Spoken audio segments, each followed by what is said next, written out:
Hey guys, it's Chris, and I wanted to touch base really quick and let you guys know or let you in on something that happened to me last week. A deal that almost went sideways where I almost lost $40,000 assignment, and how we prevented that, and then how you can prevent it too. Because, like we say all the time, this isn't all, just a pocket full of magic beans. Sometimes you tie things up and things do go wrong, and, most of the time you can still get them pushed through. There's stuff that falls apart occasionally, but most of the time, if you're doing things right, you can get them closed up, even when things start to go a little sideways, which does happen on occasion. So, for instance, last week we had a property under contract. We had tied up at about $335,000. We had a buyer on it, and they wanted to pay us a $40,000 assignment, which was nice.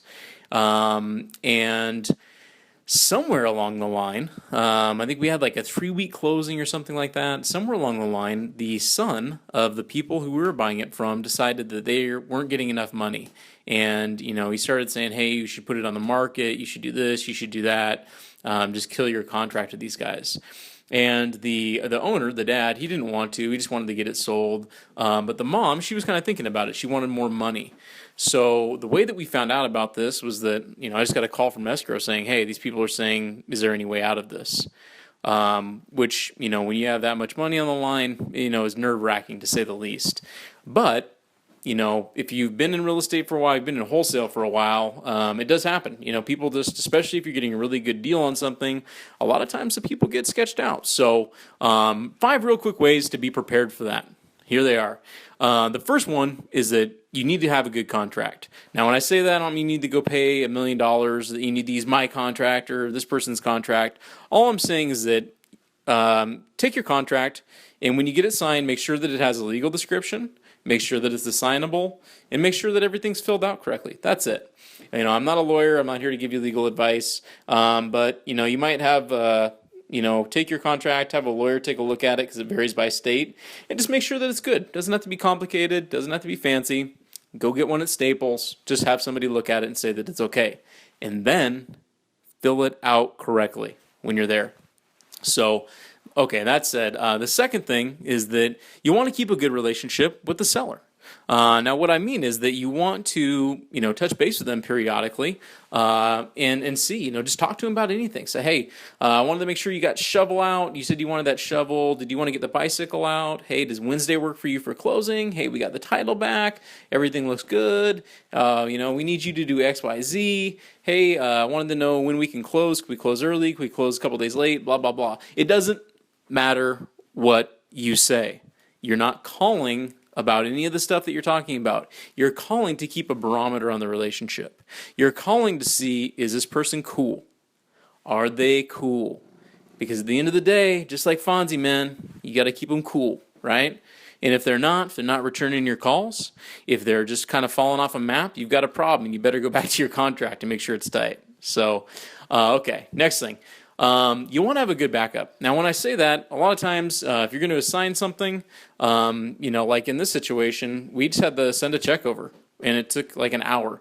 You want to have some hard money lined up, some private money lined up, or your own money lined up, so that if somebody, like with these people, they were like, hey, they went through and they signed, but, because they were sketchy, we wanted it closed immediately. So we just wired money over and got it wrapped up. Because we wanted to get it closed out because, time kills deals is the saying. So next thing, number 4, you want to have good escrow.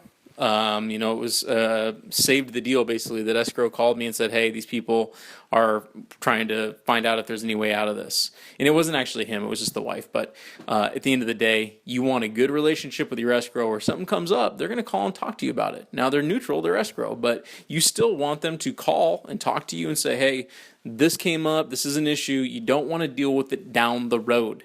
You don't want to deal with it as too late. You want to be able to deal with it right up front. So, last but not least, number 5, you can always cloud the title.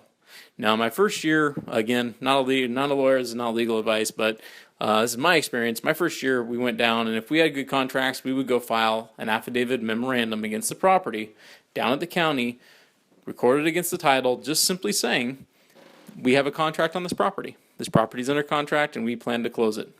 Now, if the seller decides that they're going to do something different than what they had initially agreed to in their contract, what happens is that they try to sell it to somebody else, they try to do something, and you pop up just like a jack in the box and say, hello, yeah, right here. You show up on the title, and they end up having to deal with you one way or another. It's not cool. It's not fun. It's basically conflict in lawyers, but I can tell you that my first year probably made $40,000 and 4 or 5 different times doing that. The sum of it was like that, but just by going through and forcing people to follow up on their contracts, in a real hot market, that becomes important. It's not really, we never even did it when the market was cold, but once the market heats up and you start getting a lot of offers, it becomes a little bit more relevant. So I hope that helps you guys out. It's helped me out a lot over the years, those 5 little things. And hopefully you guys can take that out there and put it to some good use. And if you're losing a huge fat deal, if it ever comes up, just keep it all in perspective. These are luxury problems. So take care, guys.